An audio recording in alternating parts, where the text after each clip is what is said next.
Olá pessoal, iniciando o nosso caso clínico de número 19. Era uma vez uma ameba, isso mesmo.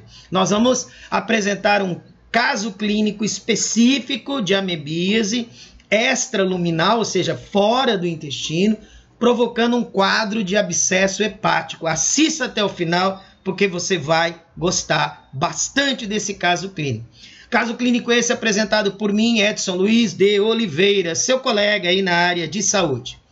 Bate-papo esse que ficará então gravado no nosso canal Vision Pharma. Fisiologia, fisiopatologia, farmacologia, farmacoterapia, química medicinal, e sempre ao final do vídeo deixa um joinha, coloque os comentários, porque nós teremos perguntas, e aí deixa o desafio para os senhores responder.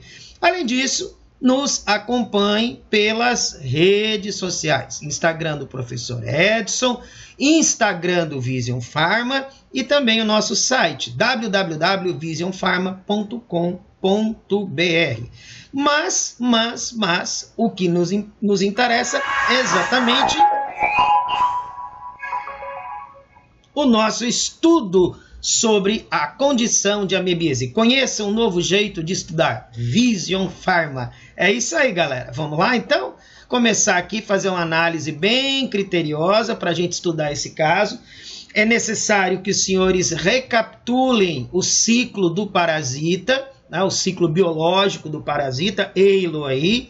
Então, o que acontece? O indivíduo se infecta através da presença de cistos, mas é uma contaminação que nós chamamos de orofecal, ou seja, cistos são eliminados com as fezes sólidas e os trofozoítas são eliminados nas fezes diarreicas. O que vai acontecer? Então vamos lá, próximo ponto.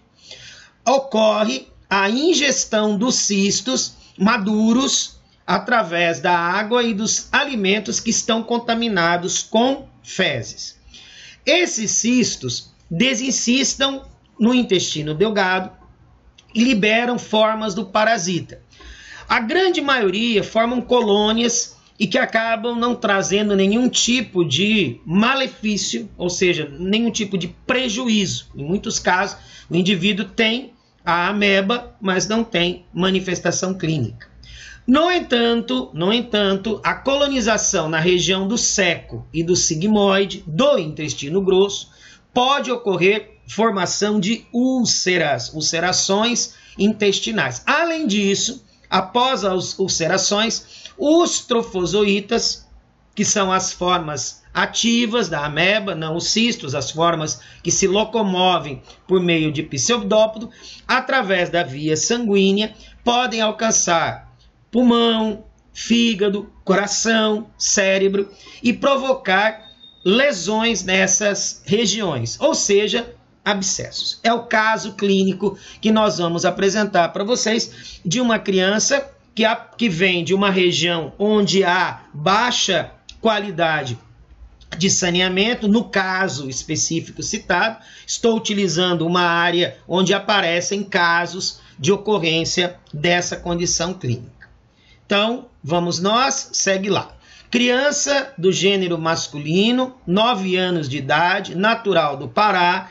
Então, venho de uma região onde há uma condição que favoreça a contaminação. Outras regiões brasileiras também, mas a ocorrência de abscessos tem sido relatados em algumas regiões como o Pará, a região amazônica também, né? O estado do Amazonas. Aqui é uma citação. Com história de ingestão de água não canalizada e contato com cães. A água canalizada é a via marcante através da qual a não presença de um bom saneamento pode levar à contaminação da água e das frutas, das verduras, dos alimentos ingeridos crus com cistos do parasita.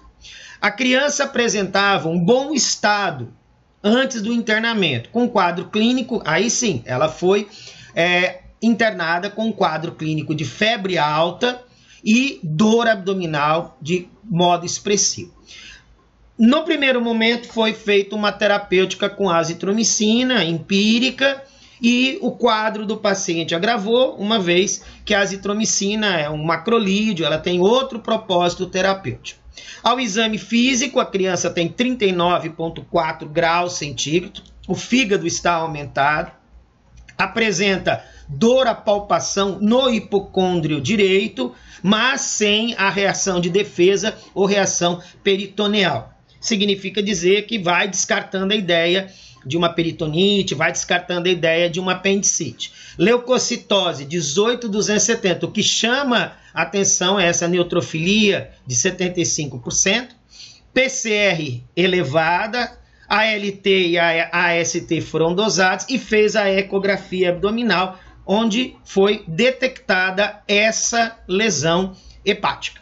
Essa lesão é compatível com o abscesso. Então, o exame de imagem demonstrou a presença dessa coleção, ou seja, desse abscesso. Na sequência, a criança foi submetida a uma tomografia computadorizada e a massa foi detectada. Levanta-se então a hipótese de um abscesso hepático piogênico, poderia ser uma Klebsiella pneumoniae.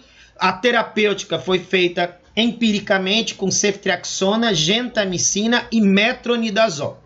Os resultados laboratoriais descartaram a possibilidade de um abscesso de natureza viral e seguiu-se para uma avaliação de sorologia para entamoeba histolítica e deu positivo, inclusive, presença de cistos do protozoário nas fezes.